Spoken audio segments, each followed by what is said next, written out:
José Martínez Opelman es el invitado de esta noche en Siendo Honestos. Él en su casa, yo en la mía, mientras que las circunstancias del COVID nos lo impongan. José, ¿cómo estás? Muy buenas noches. ¿Prefieres que te llame José? José, abogado, ¿cómo te dicen?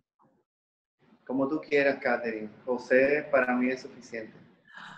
José, gracias por estar con nosotros, destacado abogado de la República Dominicana, a quien tengo el gusto de conocer hace algún tiempo y con quien además nos unen varios grupos de WhatsApp. Cosa divertidísima, ¿ah? ¿Cómo está cómo lo ves, ese tipo de comunicación?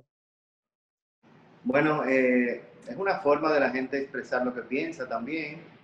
Es una red social, lo único que es menos medible que las otras redes sociales tradicionales, Sí. pero es un gran espacio para expresar el pensamiento y las ideas.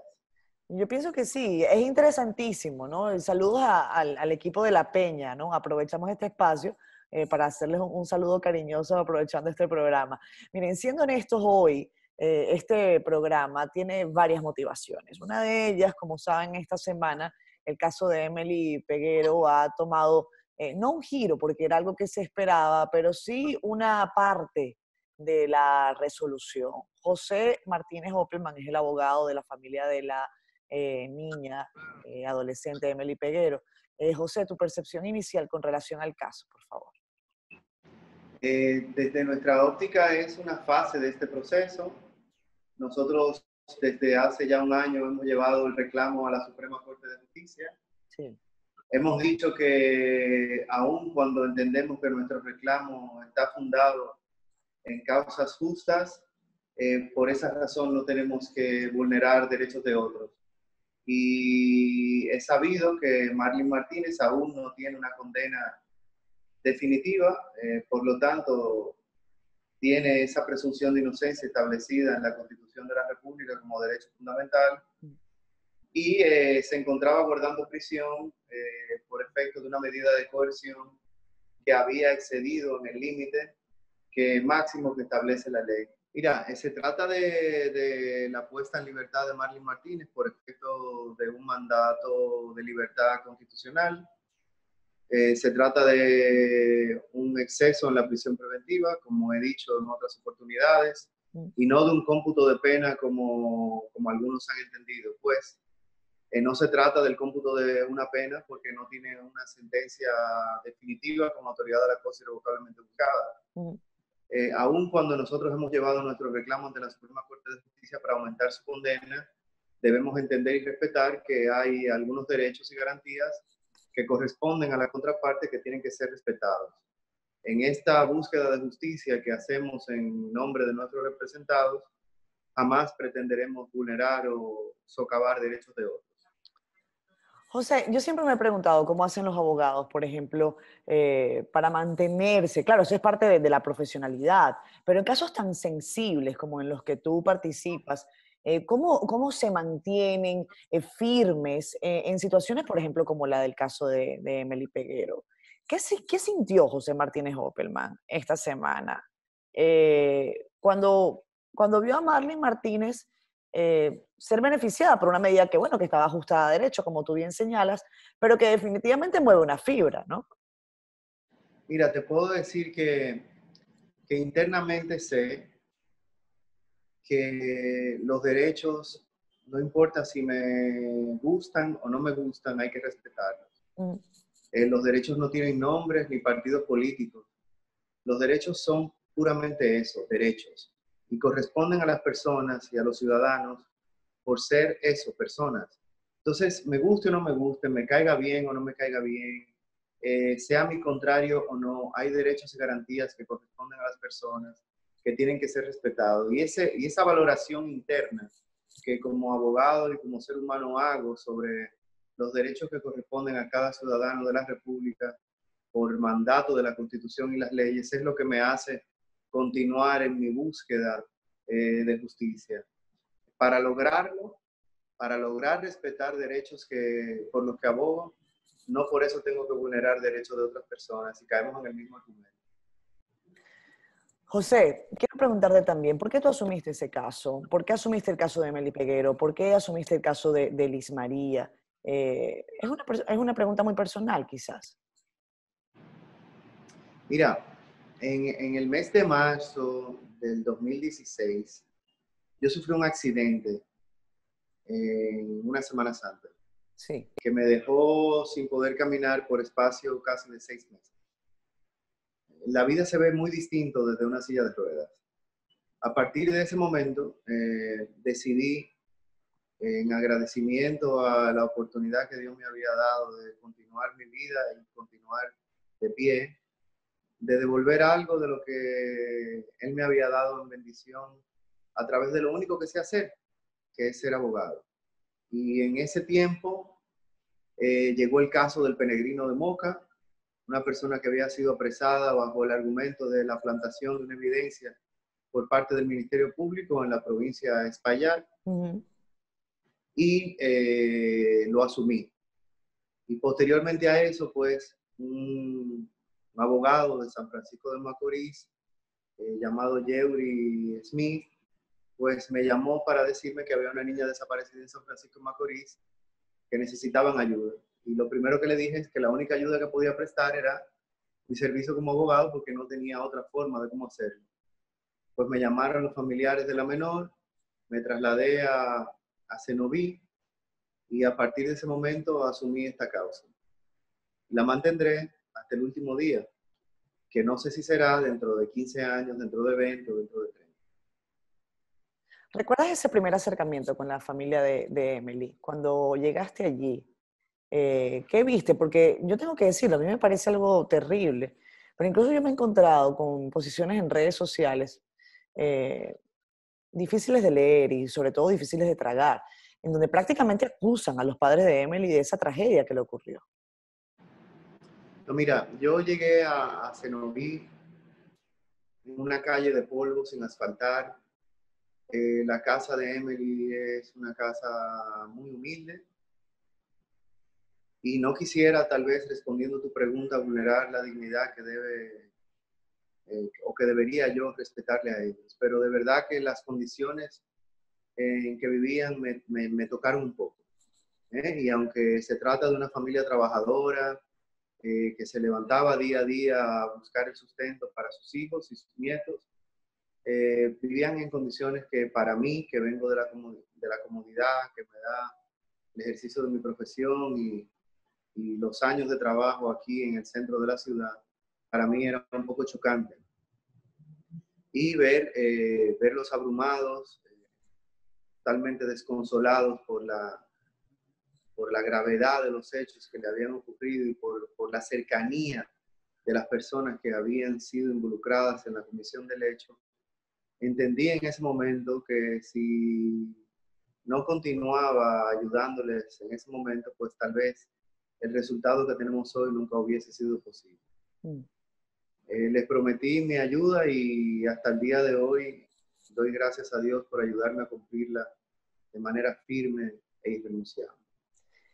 Sin embargo, José, escuchaba yo un testimonio y quiero compartirlo contigo de la abogada de Marlene Martínez, en unas palabras muy duras que me gustaría que tú me ayudaras a responder. No se refieren a mí, se refieren a tu actuación. Escuchemos lo que dice la abogada de Marlene Martínez en esta parte, ¿no? Y me cuentas lo que piensas.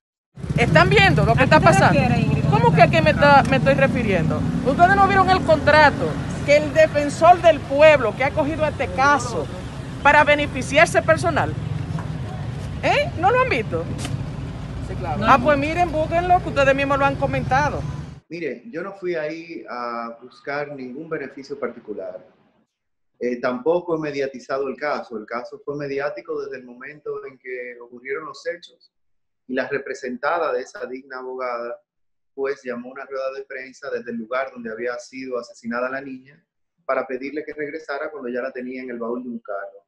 Ese es el elemento que detona la mediatización de este proceso. No es la presencia de José Martínez Hopperman la que hace este caso de interés nacional o mediático. Yo soy un simple abogado. Ahora, esa consideración de la abogada, respeto su opinión. Hay personas que trabajan por dinero como ella. Yo no solamente trabajo por dinero, sino por obtener para mí internamente satisfacción de haber cumplido con mi rol como ciudadano, con mi rol con la sociedad. Y si eso ha traído algún beneficio, pues me lo ha mandado Dios, no lo he perseguido de manera interesada o vulgar. Fíjate que ella dice que incluso el caso se pudo haber llevado de manera virtual, pero que no, que ese caso se llevó, que fue físico, y bueno, la justicia está atravesando por esto, podemos abordarlo más adelante. Yo no creo en la virtualidad de la justicia. Se pierde la oralidad, se pierde la inmediatez, se pierde el contacto directo y secreto con tus clientes. Para mí la virtualidad es un remedio temporero que deberá ser declarado inconstitucional por el Tribunal Constitucional en su momento, porque no tiene un sustento ni base legal y es contrario a la Constitución.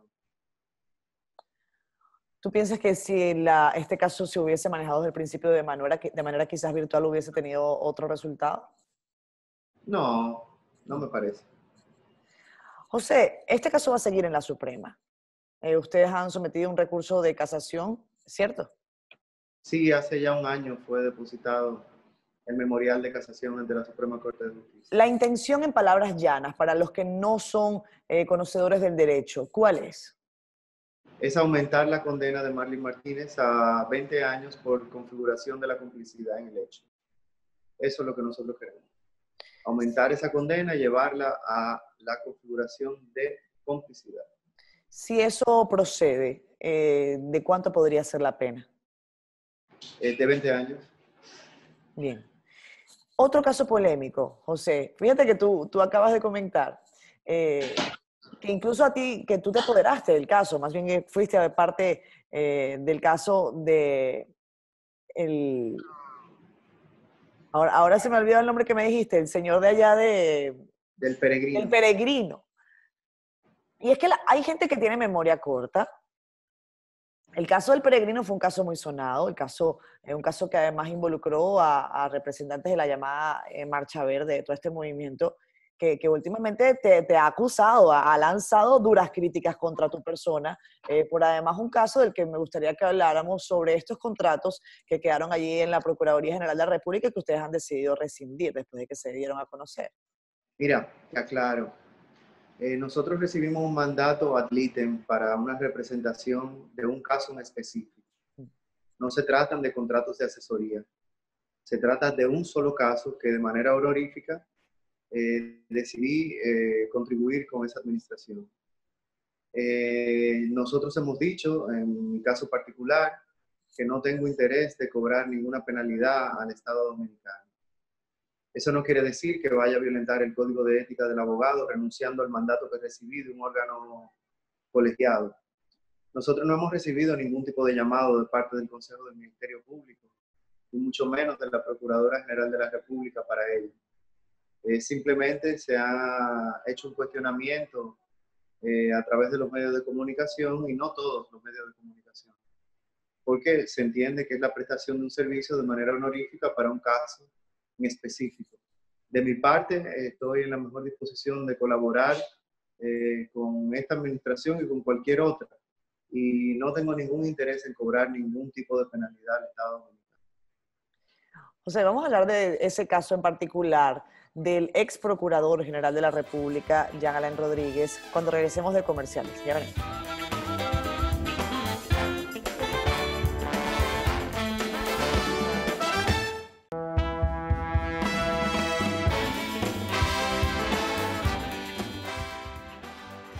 Regresamos con más. José Martínez Opelman. Ese apellido Opelman, cuéntame un poquito de dónde viene, José, para los que no te conocen. Yo soy José Martínez Opelman, hijo de Leonardo Martínez Perdomo, ya fallecido en este año. Sí, lo lamento y además. Y de María de Lourdes Opelman del Monte. Esos son mis padres. El apellido Opelman es un apellido holandés que llega a la República Dominicana a finales de 1800 por San Pedro de Macorís, desde Curazao, y a partir de ahí han estado radicados aquí en la ciudad de Santo Domingo. ¿Tienes familia tú en Curazao, José? ¿Has podido indagar? No que yo sepa. Ya. Yo sí decía, el apellido de José Martínez de común no tiene nada.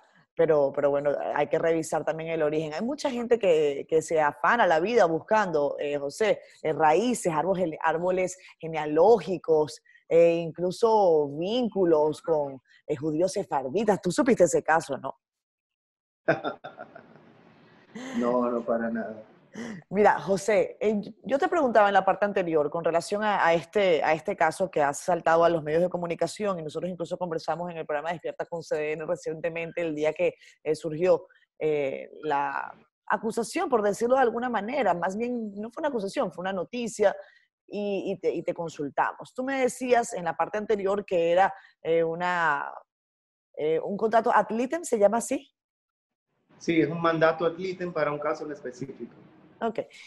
Tú dices, era honorífico, pero ¿por qué había una cláusula donde se especificaba que había que pagar en caso de que eso no ocurriera? No, te explico. Sí. Y ahí la desinformación malintencionada del medio que comunica o filtra, en teoría, la cláusula del contrato. Uh-huh. Se trata de una cláusula de compensación de carácter moral, porque el contrato puede ser rescindido sin pagar ningún tipo de contraprestación si nosotros hemos cometido alguna falta. Ahora, nosotros no hemos cometido ninguna falta, pero como se ha filtrado y hay el interés de alguien que todavía no hemos identificado porque no se nos ha llamado de ningún lugar de manera formal, hemos expresado que no tendríamos ningún interés en cobrar una penalidad al Estado Dominicano por ese contrato. Eso es lo que hemos dicho y lo vamos a mantener. Pero ¿cómo que ustedes no saben quiénes quieren hacerle daño? No lo he identificado porque formalmente no se nos ha llamado, por lo menos a mí particularmente, nadie me ha llamado para hablarme de este tema de manera formal, ni desde el Consejo del Ministerio Público, ni desde la Procuraduría General de la República tampoco. Abogado, ¿usted tuvo una relación cercana con el ex Procurador General de la República, Jean Alain Rodríguez? ¿Qué se define como cercano? Creo que es una relación de carácter profesional, donde le conocí por el caso de Emily Peguero, no le conocía con anterioridad ese proceso. De hecho, mis críticas a su gestión fueron siempre muy directas a través de mis comentarios en Telenoticias. Y durante esos años que duró frente a la Procuraduría General de la República, hicimos bastante críticas a su gestión. Se trata de una relación meramente de carácter profesional y no personal.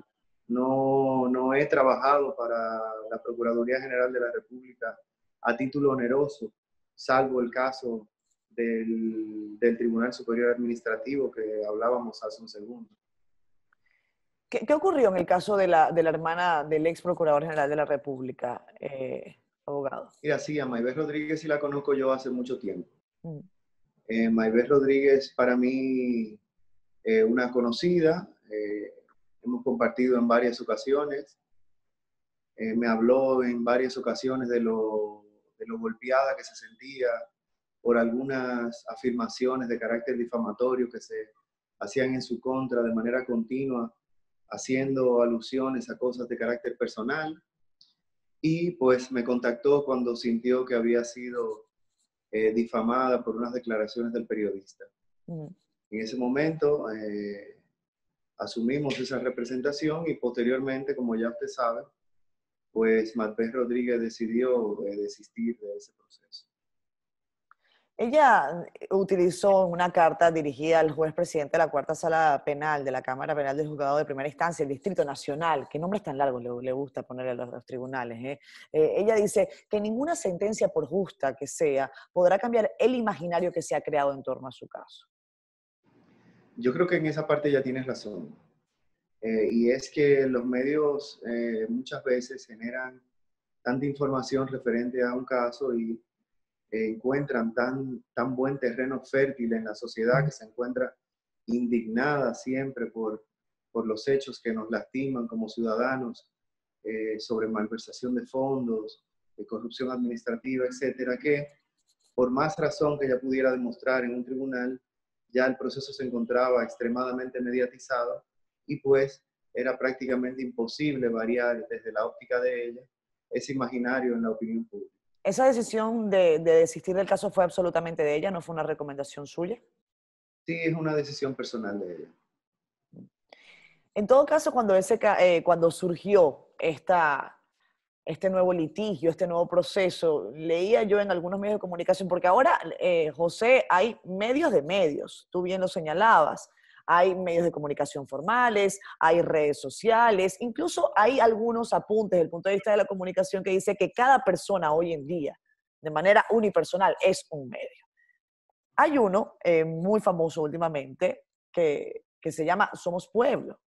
En Somos Pueblo dicen, o hay alguien que escribió un artículo, no anoté su nombre, con relación a su persona, sobre el caso de la hermana del ex procurador, y dice, a muchos se nos cayó un santo. La verdad es que no entendemos por qué el señor Opelman se está prestando para que el Estado aplaste a un periodista de la manera en cómo lo están haciendo con Marino. Mire, le dije al principio de esta conversación que para mí los derechos no tienen nombres, no tienen partidos políticos ni tienen favoritos. Si en ese momento hay un ciudadano que entiende, llámese como se llame, que tiene un derecho y que quiere reclamarlo frente a la justicia, ¿quién soy yo para negarle ese derecho? Mi trabajo es ser abogado y en eso he dedicado los últimos 20 años de mi vida. Así como ella tiene derechos, también los tiene derechos el comunicador, que en ningún caso se le han pretendido vulnerar desde mi óptica o desde mi trinchera. Todo lo contrario. Así como reconozco derechos de otras personas, aunque estén en la barra contraria, reconozco los derechos que tienen todos. El de ser escarciado por un reclamo ante la justicia y ella de ser escarciada si ha cometido alguna falta o algún hecho que pueda ser juzgado en el futuro. Desde mi óptica, y la narrativa es esa, los derechos no tienen nombres. No hay personas favoritas ni para reclamar ni para que se les reclamen derechos. ¿Cómo ves, José Martínez Opelman, la justicia en la República Dominicana en este momento? Estamos atravesando una de las peores crisis de la humanidad y esto, por supuesto, ha generado también debate en el mundo jurídico.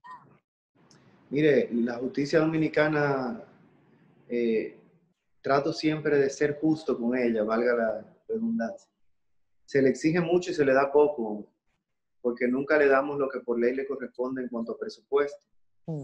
Pero en esta ocasión tengo que decir que se ha cerrado el Poder Judicial, se ha limitado el acceso de la ciudadanía al Poder Judicial, se ha suspendido de manera absoluta el Poder Judicial, contrario a las disposiciones del artículo 266 de la Constitución.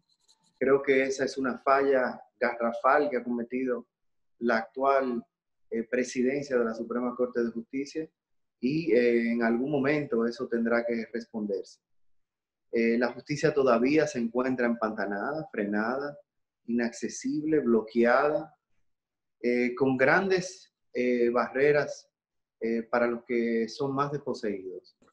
Creo que eso debemos corregirlo a la mayor brevedad posible para que la justicia pueda ser accesible, abierta, cercana, tal y como establece la Constitución y las leyes. Esperamos mucho de la justicia, tenemos que ser honestos, esperamos sanciones drásticas para los casos que se encuentran en los tribunales sobre corrupción administrativa. El pueblo tiene esa sed de justicia. Esperamos también que las nuevas autoridades del Ministerio Público logren presentar reclamos sólidos ante los tribunales de la República que puedan finalmente terminar con sanciones. Y esa es una aspiración no solamente de José Martínez Opelman, sino de casi todos los dominicanos. Y ojalá que pueda cumplirse de manera real. José Martínez Opelman, ¿tú crees que tú eres honesto? Yo creo que sí. ¿Por qué? Porque soy abierto, no ando con medias tintas, no ando con poses. Tengo años haciendo lo que hago, expreso lo que pienso de manera continua. Realicé 246 comentarios en Telenoticias, todos están ahí, y mis acciones son cónsonas con esos comentarios. La honestidad no se demuestra con palabras o con tweets, se demuestra con hechos, se demuestra con el constante ejercicio del pensamiento. Mi pensamiento es una República Dominicana libre de corrupción, libre de impunidad, donde se respeten los derechos de los ciudadanos y donde no tengamos personas favoritas para perseguir y donde se respeten los derechos de los perseguidos también. Entonces, esa narrativa de respeto de derechos para todos es la que yo he venido enarbolando en los últimos 7 años de mi carrera. Y eso es lo que me define y me hace honesto. Fíjate, José, que el vínculo de la justicia, la honestidad, esta demanda de transparencia, de justicia, ha estado muy en boga en los últimos días y desde que comenzó esta nueva administración, porque además fue una de las promesas que hicieron. Me gustaría que nos ayudaras a valorar los esfuerzos, por decirlo de alguna manera, que se están haciendo en ese sentido, en un ejercicio quizás de transparencia, o al menos de que se busca una transparencia. Se ha decidido nombrar una procuradora que se ha calificado como independiente y el presidente Abinader le ha dicho: usted tiene toda la libertad de hacer lo que usted considere. Prácticamente le ha dicho eso a Miriam Germán. ¿Cuál es tu percepción? Además, tú conoces a Miriam Germán. Claro que sí, todos los abogados aquí conocemos la trayectoria de la magistrada Miriam Germán. Yo no había nacido y ella era abogada, creo. La magistrada Con tiene eso tú una le estás larga... diciendo que es una mujer de experiencia, no le estás diciendo que es No, mayor. no, no, claro está. Es sobre la experiencia que estamos hablando. Entonces, es una persona que tiene experiencia como Ministerio Público y como juez. Sí. Durante todo el escalón de la judicatura hasta llegar a ser juez de la Suprema Corte de Justicia. Creo que la sociedad tiene mucha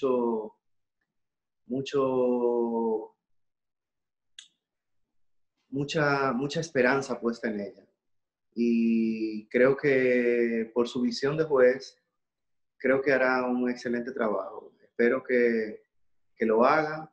Valoro que el presidente haya designado una señora como ella, que no se le vincula a ningún partido político o afiliación de carácter partidario que sea conocido, y eso ya pues es un paso de avance. La independencia la tiene constitucionalmente dada, pero que el presidente se la exprese en el primer momento en que toma una decisión como presidente de la República me parece un excelente mensaje.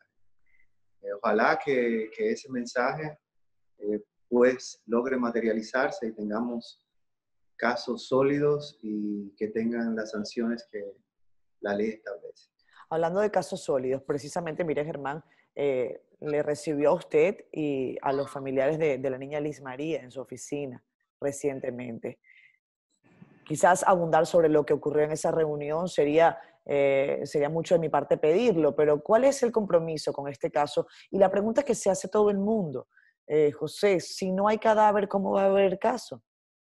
Mira, eso es contra la ley pensar, contra el espíritu de las leyes penales, pensar que el objetivo de cualquier criminal sería desaparecer el cadáver para que no haya delito. Creo que eso no resiste un análisis de lógica. Uh-huh. Han existido varios casos en la República Dominicana de personas que han sido condenadas sin la existencia de la prueba material del homicidio, que es el cadáver. En este caso particular hay evidencias y pruebas accesorias a la materialidad del homicidio que nos hacen formar una idea concreta de lo que ocurrió allí el día 16 de agosto del año 2020. ¿Qué fue lo que pasó, José? Explícanos, por favor. Bueno, la magistrada pidió ver a los padres de María, les reafirmó su compromiso con una investigación sólida y reafirmarle la realización de los mayores esfuerzos para que el caso llegue a un puerto seguro. El señor acusado de este caso, alias Panadero, declaró haber combinado a la niña que compareciera a su casa en horas de la mañana del día 16 para regalarle un celular, lo que fue corroborado por algunos otros testimonios de otros niños que se encontraban con la menor Liz María el día 15, el sábado 15. Él declara bajo confesión frente a su abogado y frente al Ministerio Público que tocó a la niña dentro de su casa y que la niña le había dicho que le comentaría eso a sus padres. Y cuando la niña le comentó eso, él entró en pánico y pues ahorcó a la menor, procediendo posteriormente a entrarla dentro de un saco y entrarla en el canasto amarillo de su motor y lanzarla en el kilómetro 14,5 de las Américas. Es un hecho de verdad lamentable. De igual manera, recibí durante la semana posterior, creo que a los 2 o 3 días, el llamado de la madre, la señora Liselot, quien está sufriendo desconsoladamente este hecho. Agradezco públicamente también a la doctora Ana Simó, quien desinteresadamente también está ayudando a esta familia a atravesar por esta tragedia. Y esperamos que el Ministerio Público pues haga la mayor cantidad de pesquisas posibles para lograr una condena en este caso, como ha ocurrido en otros donde no han encontrado el cadáver de la persona. José, saliéndonos un poco del tema, yo veo, bueno, y tú estás apoderado de este caso en el que un delincuente, bueno, digo un delincuente, un antisocial, yo a veces no encuentro la palabra justa para calificar a una persona que pueda cometer semejante acción. Pero él dice lanzó el cadáver en el mar. Y tú eres buzo. Sí, así es. ¿Conoces esa zona en donde podría estar el cadáver de la niña Liz María? Mira, esa no es una zona de buceo recreativo. Ya. Es una zona extremadamente peligrosa que tiene unas características únicas. Hay muchas cavernas. De hecho, algunas de ellas cruzan hasta el otro lado de las Américas. Se escucha el mar en algunos huecos a un 100, 150 metros de la orilla de los arrecifes. Recordamos el caso de la pareja de norteamericanos que se accidentó en las Américas y cayó el carro en una zona muy parecida a esa. Y la señora pues fue encontrada a los días en la morgue, lamentablemente, del hospital Darío Contreras, y el esposo pues una semana después a decenas de kilómetros de ahí por Jaime. Desde que me enteré en el lugar que había sido lanzado la niña y en las condiciones en que había sido lanzada, sabía que era casi imposible encontrar el cadáver. Y lo confirmé una semana después cuando pues tuvimos la presencia de aquella tormenta que pasó exactamente por ese litoral. Es lamentable, es doblemente frustrante para la familia tener esa incertidumbre, pero gracias a la doctora Ana Simón, que está ayudando también con esa parte, a los padres de Liz María, Liselot y Manuel, que de verdad que están pasando muy duro esta situación. José, tú eres padre. Claro que sí. Tienes un niño hermosísimo a quien aprovechamos y saludamos desde acá. ¿Cómo te va como papá? Me va bien. José, que ya tiene 8 años, es un niño espectacular. Es calmado, es paciente, pero muy acucioso con lo que pregunta. José ya empieza a cursar el 3er grado de primaria. Le va bien, le encanta el fútbol, se encuentra un poquito descolocado por el tema de la pandemia y el poco roce social que tiene, pero la educación virtual le permite, por lo menos a través de la tecnología, interactuar con sus compañeritos diariamente, y hacemos lo mejor que podemos para que se desarrolle en un medio ambiente sano y que tenga a su disposición los medios para poder desarrollarse como un ser humano de bien para la sociedad. Despediste a tu padre este año, lo comentaste de manera rápida hace algunos minutos, en mayo de este año, si no me equivoco, y aprovecho para solidarizarme contigo. Usaste además unas palabras muy sentidas en redes sociales, con un ejercicio casi poético sobre la muerte. La muerte se ve distinta cuando uno es padre, ¿no? Totalmente. Es natural que los hijos vean a sus padres partir. No es natural que los padres vean a sus hijos partir. Por esa razón que no puedo entender el dolor que pudieran sentir esas familias que pierden sus hijos en esas condiciones tan trágicas. Esas son parte de las motivaciones que me hacen sacrificar parte de mi tiempo, mi tranquilidad, en ayudar a familias como las que ya han mencionado. Genaro, el padre de Emely Peguero, dio unas palabras muy sentidas hace algunos días sobre tu persona. Fue un momento particularmente sensible. José, para los que no estuvieron allí, cuéntanos qué es lo que pasa detrás de este video que vamos a ver a continuación. Quiero decir unas cuantas palabras, a la cual hoy me refiero a que hace 3 años y algo, Opelman llegó a mi casa y siempre donde hiciste la llaga, hiciste la medicina, Dios siempre la pone.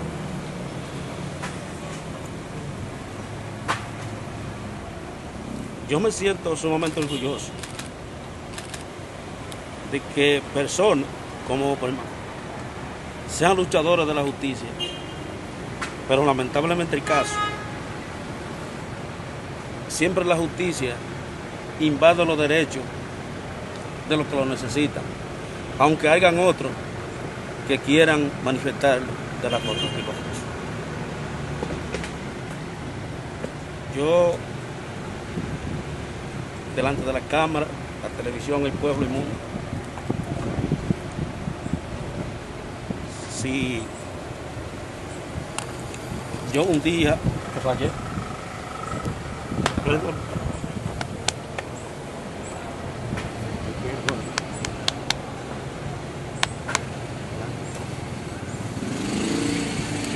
Genaro, sobre esta decisión, Genaro, es un gran hombre y da la pena de que la quieran dañar su reputación.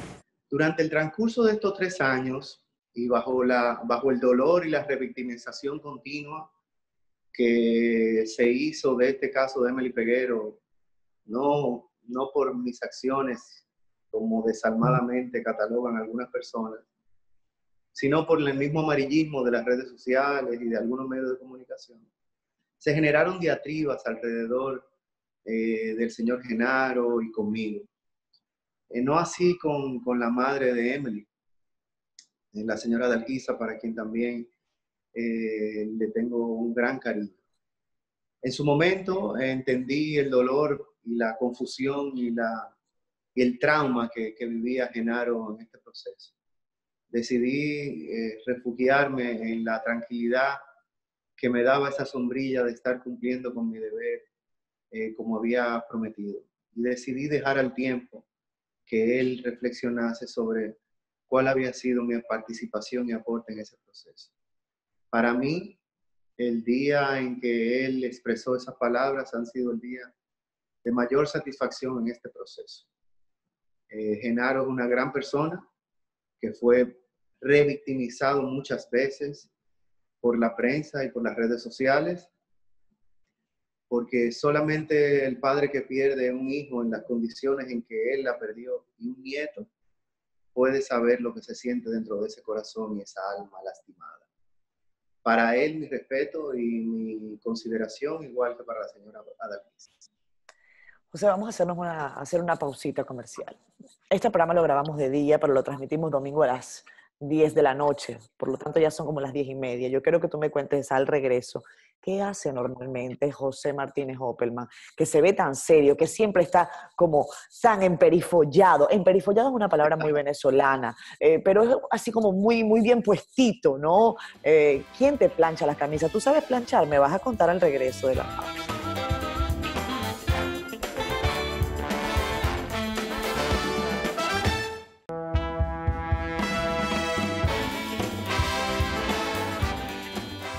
Regresamos con más Esto es Siendo Honesto. José Martínez Opelman, yo lo he calificado esta noche como el emperifollado, o sea, el hombre que siempre está impecable del derecho. José, al margen de consideraciones con relación al trabajo, a la profesionalidad y sobre la actualidad de la justicia en el país, yo bromeaba contigo antes de los comerciales sobre esto, ¿no? ¿Tú sabes planchar?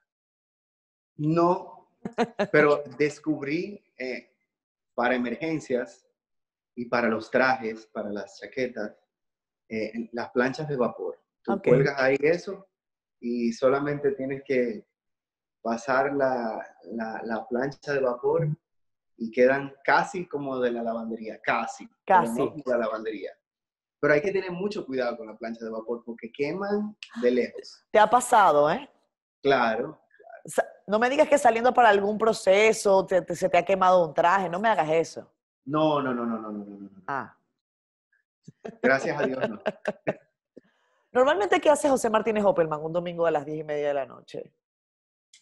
Comparto con mi prometida en los últimos 6 meses en las paredes de mi hogar.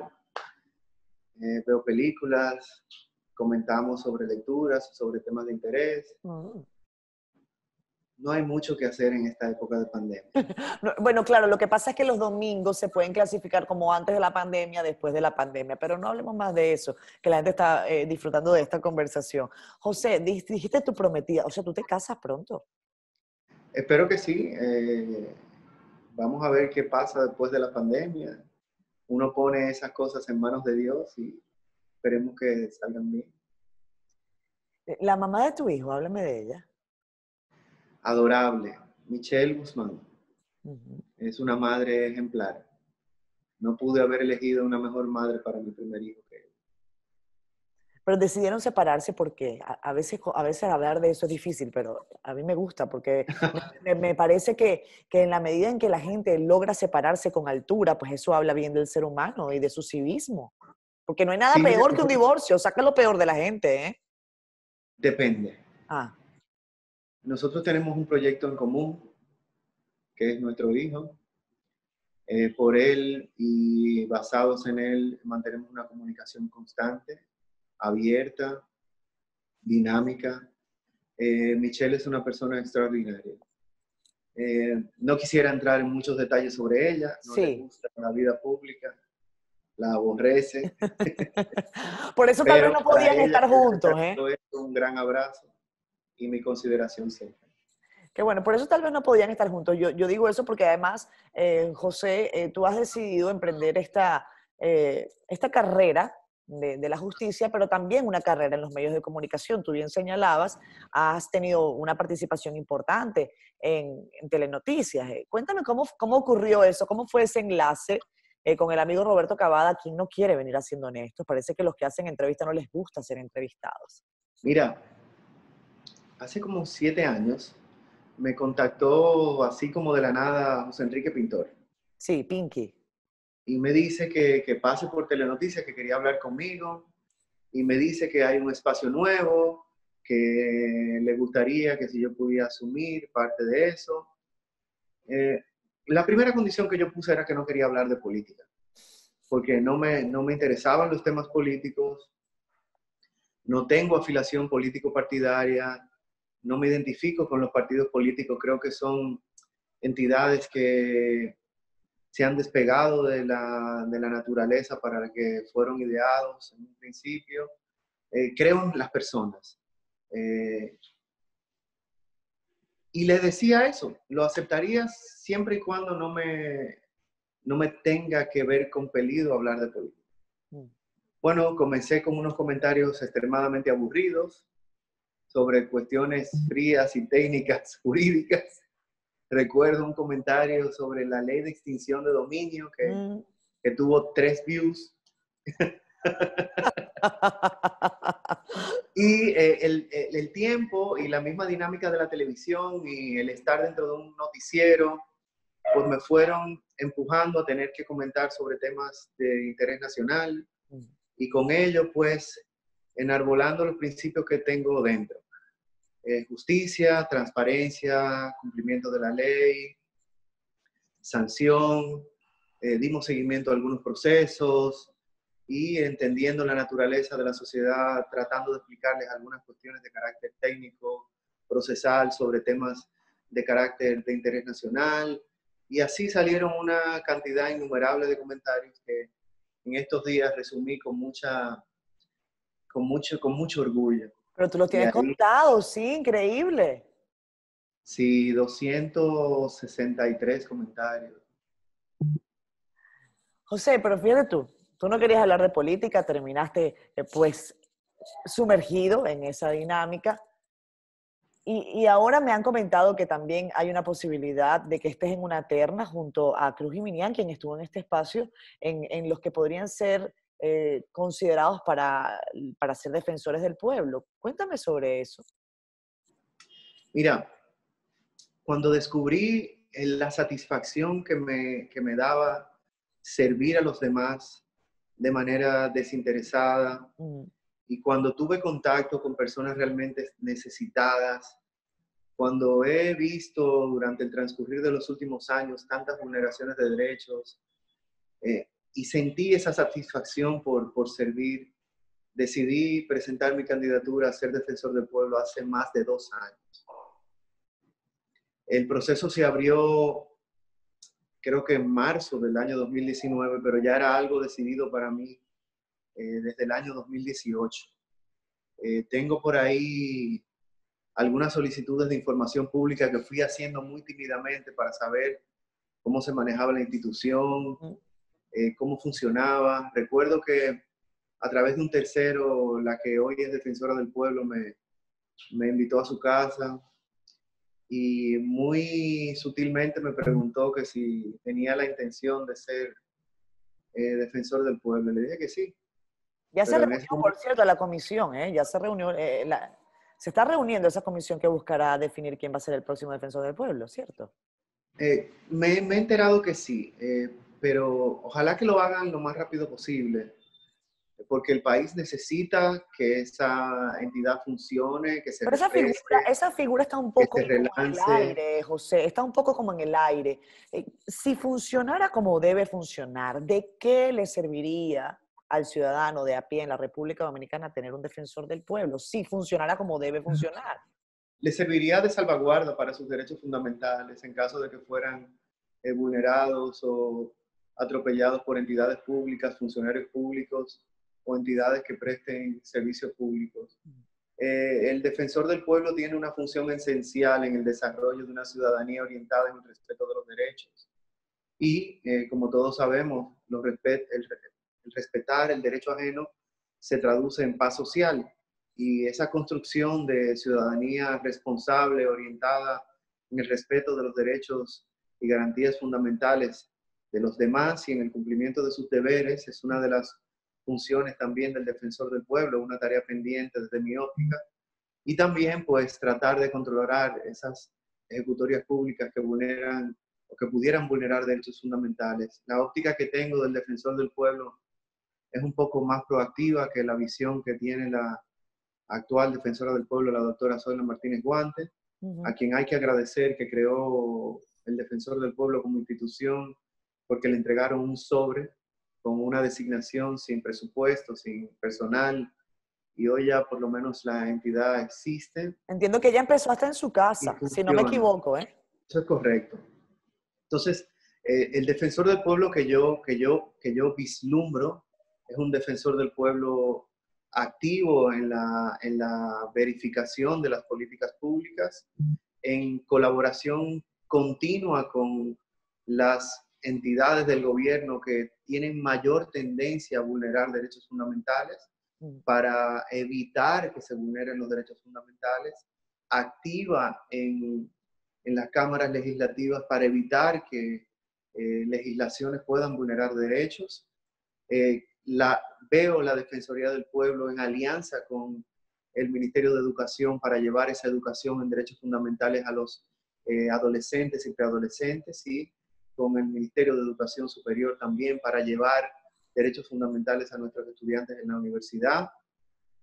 Veo un defensor del pueblo accesible a toda la ciudadanía en los lugares más recónditos de la República a través de las tecnologías de la información y de la comunicación, para recibir todas las quejas que sean posibles y remitirlas a donde sean competencia, o resolverlas si son competencia del defensor del pueblo. Creo que desde allí se puede construir una República Dominicana más justa, más equitativa y más orientada en el respeto de los derechos y garantías fundamentales de nuestros conciudadanos. Pero fíjate, José, que hay todo un debate. que aquí vuelve entonces a estar la política inmiscuida, por decirlo de alguna manera. Y es que al defensor del pueblo lo elige el Congreso. Y Así los que es, están allí en el Congreso no son otra cosa que políticos. Entonces, correcto.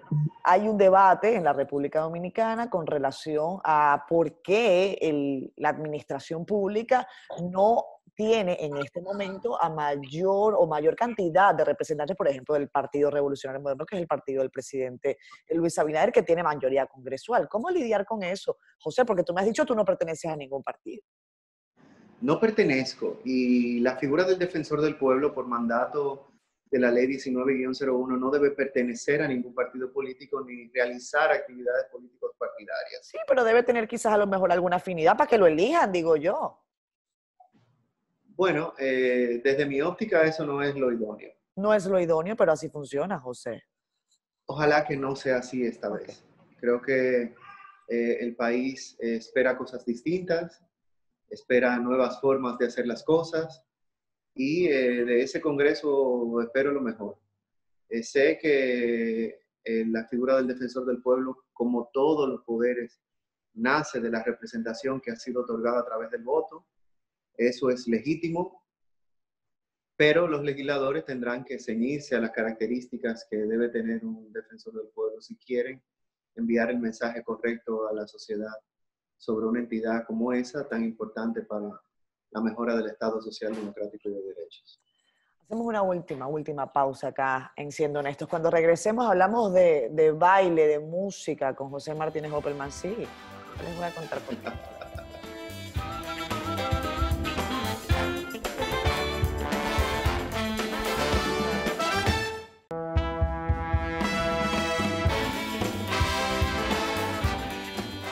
Regresamos con más. Esto es Siendo Honestos, hoy con José Martínez Opelman, abogado, quien me ha comentado, aspira a la Defensoría del Pueblo, un proceso que está en pleno desarrollo, además destacado abogado por su participación en casos de mucha visibilidad en la República Dominicana, el caso de Emily Peguero, recientemente el caso de Liz María, él me comentaba el caso del Peregrino. ¿Qué pasó con el caso del Peregrino? ¿Cómo se resolvió eso, José? Fueron retirados los cargos por el Ministerio Público. Ah, Fue un caso que se resolvió bastante rápido. rápido. Sí.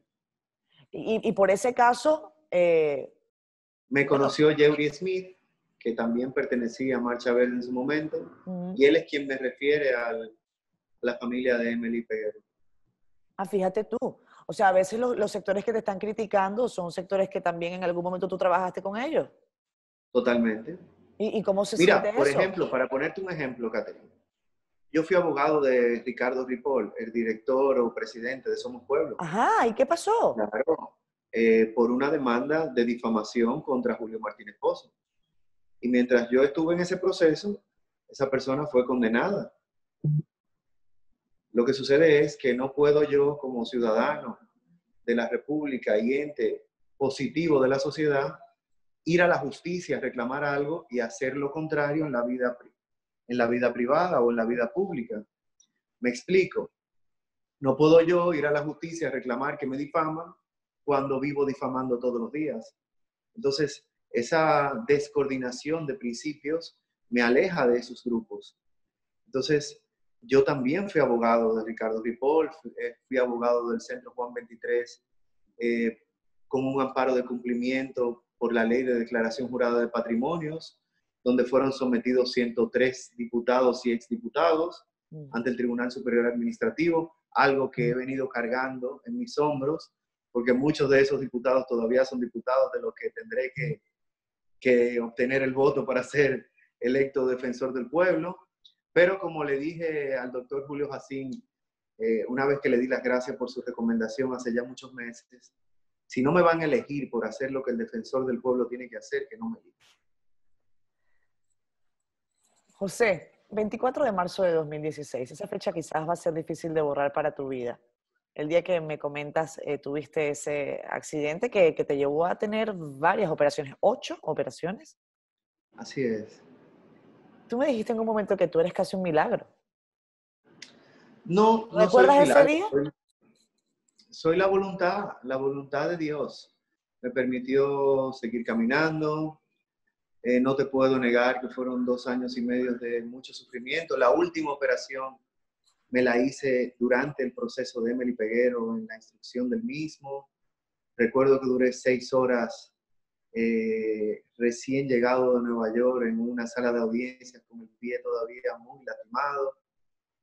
Pero sí, ese día me cambió positivamente. Dicen por ahí que la iluminación de los guerreros llega a través de la sangre.